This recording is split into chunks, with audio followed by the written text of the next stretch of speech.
இந்த பொண்ணு திடீர்னு ஏதோ சத்தம் கேட்டு எழுந்திருச்சு பார்க்குறா. அப்போ வெளியில் ஏதோ வினோதமாக நடந்துட்டு இருக்கு.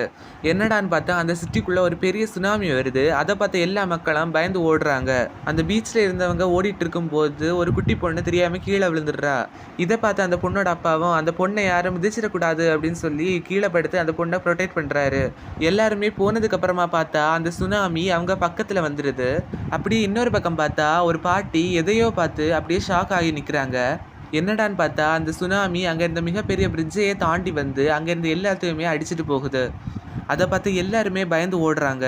அது மட்டும் இல்லாமல் பெரிய பெரிய பில்டிங்குள்ளே எல்லாம் தண்ணி போய் எல்லா பில்டிங்குமே கீழே சாஞ்சிடுது. அந்த தண்ணியும் அந்த சிட்டி ஃபுல்லாக நிரம்பி அந்த சிட்டியே மூழ்கி போயிடுது. அப்போ ஒரு பில்டிங்ல ஒரு குட்டி பொண்ணு மிதந்துக்கிட்டே உயிருக்கு போராடிட்டு இருக்கா. அந்த பொண்ணை காப்பாத்துறதுக்காக அவங்க அப்பா வந்து அந்த பொண்ணை கீழே விழாம பிடிச்சுக்கிறாரு. அந்த பொண்ணை பயங்கரமா பயந்து போயிருக்கிறா. ஆனா அவங்க அப்பா எப்படி அந்த பொண்ணை மேலே இழுத்து காப்பாத்திடுறாரு.